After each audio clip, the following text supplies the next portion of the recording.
Welcome to Leadership Icons, a platform dedicated to celebrating and sharing the stories of extraordinary leaders who are shaping the future of Pakistan. This series is brought to you by FranklinCovey Pakistan, whose mission is to enable greatness. At FranklinCovey, we believe in the transformative power of visionary leadership and its profound impact on individuals, organizations, and communities. Today, we welcome Ammara Masood, a visionary leader who has broken the glass ceiling and set new standards in the technology and banking sectors. Ammara is the Global Industries GM for Banking and Financial Services at Systems Limited. Was also the CEO of NDC Tech and guided it to become one of the leading technology firms providing solutions and services internationally to the banking sector. With over 3 decades of experience across the United States, Asia Pacific, the Middle East, and Africa, her visionary leadership has driven some of the industry's largest transformation initiatives in banking, telecom, and other high-tech sectors. Ammara is a beacon of inspiration. She has opened new markets, instituted policy reforms, and turned around companies. Her leadership excellence has also been recognized at the Global Banking Tech Awards in London. She is the only CEO in Pakistan who has won the Women in Tech Awards by FinTech Futures owing to her successful transformations and exemplary leadership. She also serves as an independent director for the Central Depository Company, a governing council ICT member for Pakistan's Single Window, and a member of the Industry Advisory Board at Habib University. Her journey is a testament to her relentless pursuit of knowledge and growth. Ammara is a true icon of leadership and an inspiration for women. Thank you so much for giving us this time and allowing us to share your journey and your insights along this journey. So we're very excited. We're very happy to be here with you. Thank you very much, Uma, and I'm very excited to be here. Thank you so much. When I was reading this, and it is I would say you have a very versatile journey, and it's a very, very impressive journey. So, when people look at journeys like yourself, they don't see the struggle or the sacrifices behind this kind of a journey. So we would like you to tell us something about, or maybe some highs, maybe 2 of your highs and 2 of your lows about the journey. Yes, I think just to start off, I would like to tell you, first of all, what kind of a person I am. So I'm a very positive person and try to inspire the people around me through the motivation that I give to them and through some of the exemplary actions that I take myself. I think in every organization, there are always highs and lows. And the qualities of leadership are truly shown, especially at the times when somebody is at their lowest. And I think, of course, through my journey of 30 years, I have been through several highs and lows. But something that I can remember very well and which has happened, time and again, is that when you are working closely with people that you trust and you create that camaraderie between, the colleagues, I think the lowest point for me has always been when they leave you. And that I think has been essential in my leadership, where I have learned to live without depending too much on certain people and to be independent in terms of moving ahead and moving forward without impacting the organization itself. Okay. So it's more about the organization than your how you feel personally. So you take the organization as the first. And what about your highs? I think you must have had the greatest highs also in this journey. Yes, so I think I've been very lucky, I would say, that I have experienced a number of highs. And I think the most the good feeling that you always have is when you accomplish something that you really worked hard for. And there are many points in your career in that happen, but the most that I remember is when I moved to the US. And I was really working hard to in different companies, trying to make a career for myself. But I could not really feel that I was vested in what I was doing. So the first opportunity that I got to be an entrepreneur, that was, I think, the highest point in my life. Okay, so moving from doing a job to becoming an entrepreneur was the highest in your life. I think that's very, very inspiring to know that, because usually it's the other way around. Sometimes people try something and then they want to go back. So as an entrepreneur, what shaped your leadership journey in this tech industry, particularly the challenges that you faced operating in this male-dominated field? And yes, some of the examples of your challenges we would love to hear from you. Yeah, so I think some of the things that really shaped my leadership, like you were mentioning, a few things about my childhood. Mm-hmm. So first of all, my father was in the army, and we used to move every 2 to 3 years to a different place. And every time we moved, we would have to move our school. Mm-hmm. We would have to make good, new friends. And of course, your neighbors change. The people that you know become less when you go into a new place. So, learning about adapting to new situations Mm-hmm.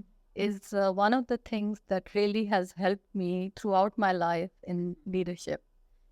Because there are not many people who can adapt very well to new situations. And that has also helped me to make decisions many times when there are many unknowns, when you can't trust and go to people and talk to them about it. But you have to think internally, assess, make your own judgments, and then make decisions and move forward. Yes, and see, the one thing that I would always say is that your composure in any situation. I mean, that's something I think you work more on it, but you were always like that. So your experiences. You have this vast experience in so many continents, from the U.S. to Pakistan, and your interaction with the Eastern and the Western cultures. So, what have you observed, and how have these different things shaped your leadership approach, the Eastern and the Western culture? Yeah, so I think I was very lucky to be in various continents because, as you know, that a leader, when they get more exposure, then there is a lot of learning that they can do. Learn from different cultures, learn from different experiences. What I see as the major difference between the Western culture, and I'm not saying that all the Western culture is the same. There are definitely differences between the culture of the US versus the culture of Europe, as an example. Um, but the developed world, has certain traits about it, and especially in corporate culture, which are that they are very structured. They are very much they are very hardworking. For instance, in the US, there is no concept of really a 40-hour week. People really work hard and always go above and beyond the 40 hours. Whereas in Europe, the culture is always that they are counting 35 hours. And now they are trying to make, Germany and some of these other countries, they're trying to make even less hours. So there's a major difference in that. In the Eastern culture, and where we are in the more emerging markets and the developing world, there is definitely a culture of being laid back. People will not, come to meetings on time. It's given that they will start their work life. If we say it's 9 to 5, the office hours, they will walk in at 10 or 11 or 11:30 without feeling bad about it. Whereas, I mean, such things would not be tolerated in the Western culture. So many of the things that I learned in the different markets, which I thought could be really applied here, because people needed to learn. If they have not been outside in other environments, then I thought the best way for them to learn is through inspiration, through the leadership on what they carry. So if I'm coming into meetings on time and I'm making sure that that happens, then definitely it will create that culture. If I am insisting on a certain standard of quality, because I know that I have seen it in the Western world, then that will improve the people here. So I think this is the kind of leadership I have tried to implement in my various roles here. And this is the kind of culture I think you are trying to build over here at System, because cultures always trickle down from the top.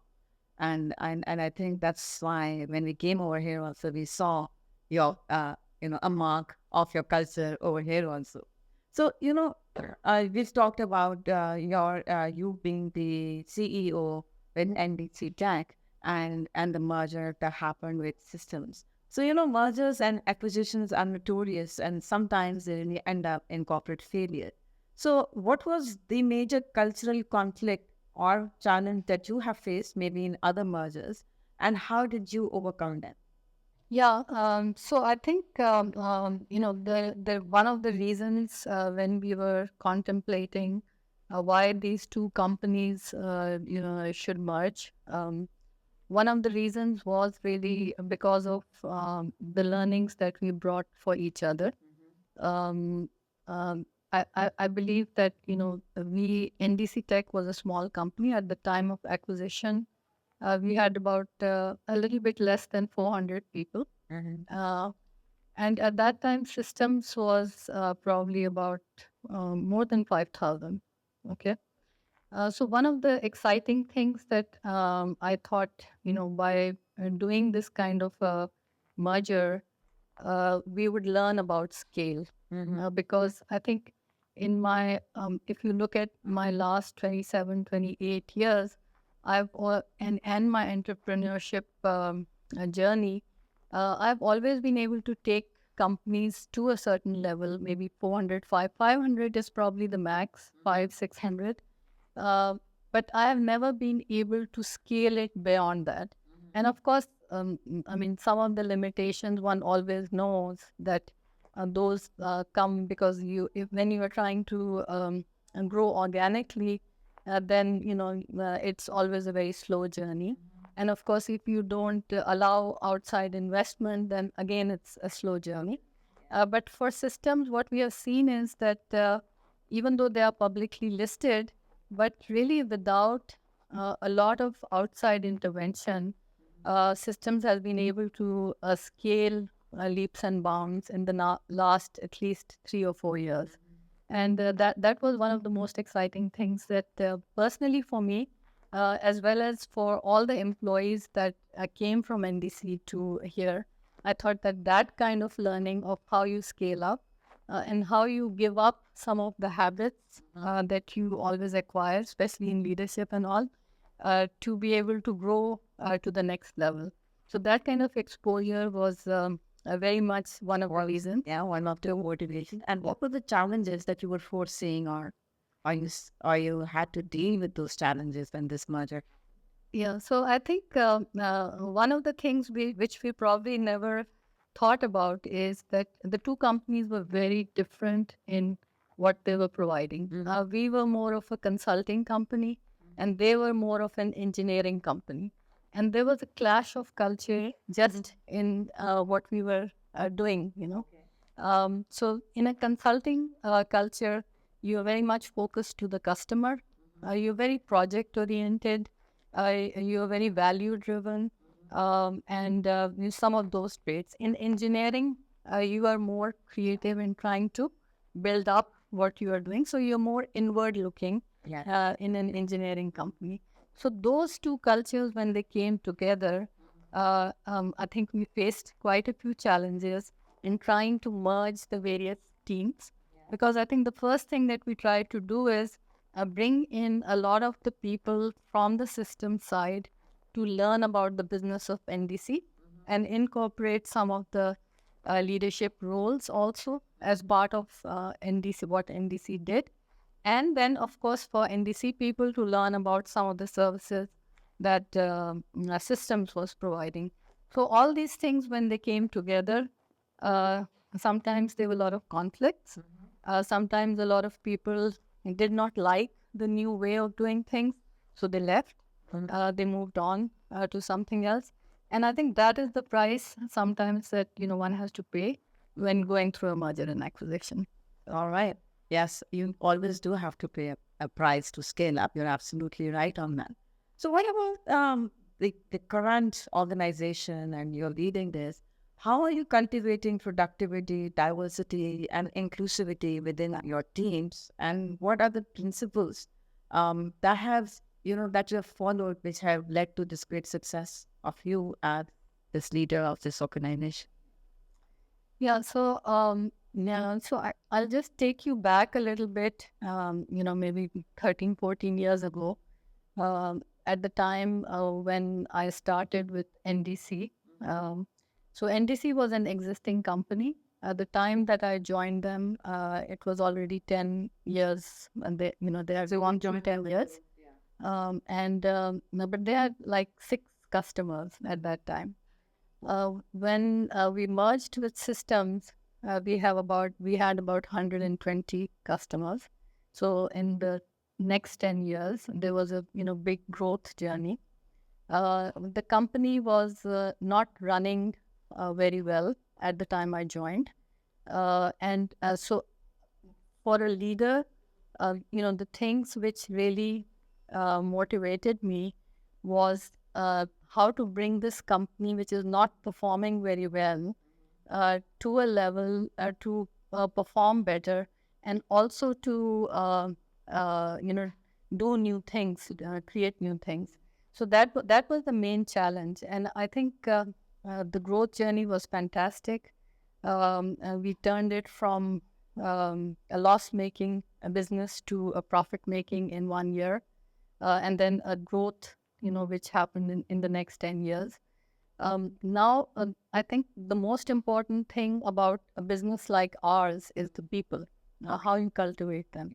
And I think that's where true leadership is also shown, that how do you inspire and rally the people around you to make it a successful venture. And I think that is something that I was really fortunate that I got a lot of people who really rallied around me to make the business successful. And we went out into new markets.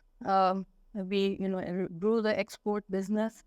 We created an excellent reputation, and to the extent that we merged with systems, and now, of course, this journey continues. So it was your vision actually, and you were able to get on the people around the vision. They understood it, and that's why you were able to do the wonder that happened at NDC Tech. So before we wrap up, and I have to ask you a couple of more questions, but we want to do this thing with you, which is like a rapid fire round. So I'm going to ask you 2 different things. You just have to give one answer. The one you think is I know both are important, but for you, which one is more important out? Okay, so I'm throwing the first one at you. It's growth or profits? Profit. Integrity or capability? Capability. Sales or customer trust? Customer trust. Training or on-the-job experience? On-the-job experience. Street smart or book smart? Street smart. Creativity or discipline? Discipline. Talent or wisdom? Wisdom. Tech wizard or people's person? A people's person. Acquisition or organic growth? Acquisition.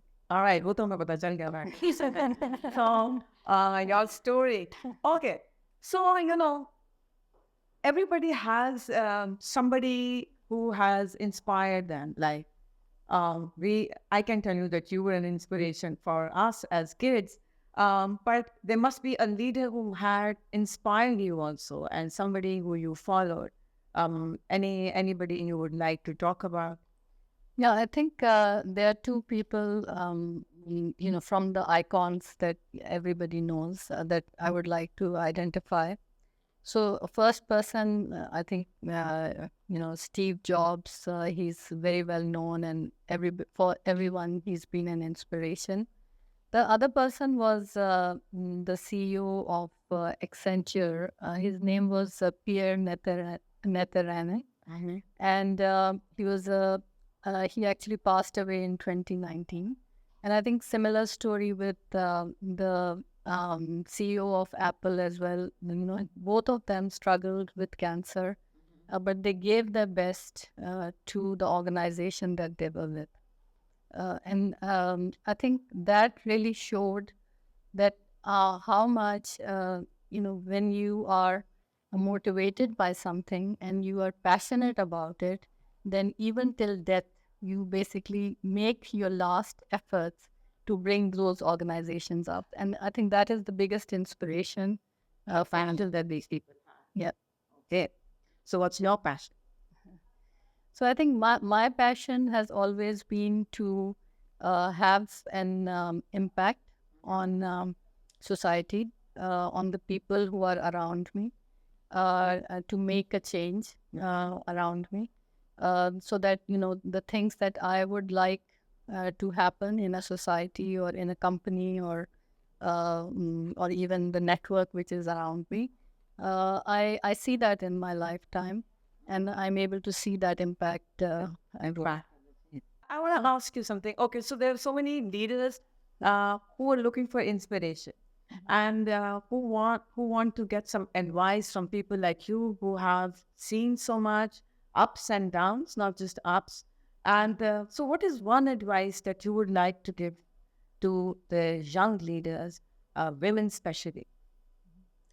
Yeah, I think with this new generation, one thing which is very different that I see, from us, there's obviously a big gap now, but is that the speed at which they want results. Um, and sometimes they get that success very quickly, and even in my own family I see that at sometimes at 25, sometimes at 30, they are already up there and they're bored with life.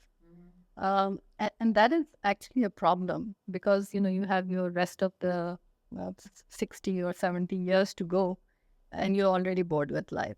So the advice that I would really have for the new generation is that learning always comes with time. Learning always comes with experience, and of course, your ability to absorb your environment and what is going around you. And if you cut that short, then definitely, the depth that you would be able to get in your work life would be less. And that is, I think, something which is very important to me. And I've always said that to all the people who work for me as well, that focus more on creating the depth rather than just being a very general purpose person who has no ability or no understanding of any area, right? So I think these are some of the things which I feel are important advice for people who are now coming up in the new leadership. As a woman, I would say that it hasn't been an easy journey. Even now, you will see that many of the pictures that you will see when I go into different countries or go into different events or meet with other people, most of the time I will probably be the only woman standing out there, because the percentage of leadership for women is very few, and still we have not been able to break that glass ceiling in our own culture, and also in the all the markets that I'm working. Actually, I'm working in the Middle East market. I'm working in the Asia Pacific market now, and there also I see very little contribution of women. And even though myself, I want to try and change that, but for me also in the last 10-15 years being in Pakistan, it has been really hard to do it It's a big because challenge. It's a big challenge because women here don't really have the strength to stick it out, and they leave very quickly, just because of some event that happened in their lives or in their family. They will give up very quickly, and they don't have the passion to actually come back or feel that they want to be financially independent. And what I have always said is that in order for you to make even decisions like who you are going to marry, or whether you need children at a certain age or not, or how you're going to go to the next steps, the first thing you want to do is be financially independent. Then you make those decisions, and they will come very naturally, and they will come at the right time, and everything will happen, for the best. I think one of the things that has been possible for me as a woman, um, there are many disadvantages, but there are also some advantages. And I think we all need to realize that one advantage of being a woman leader is that you get noticed, right? And I think if you take advantage of that situation to inspire others, I think that is something that you would be able to achieve and inspire other women to come into this field because they see it. Thank you so much for such an inspiring conversation. And just for our viewers, we're looking forward to bringing more inspiring conversations to you next time. Thank you.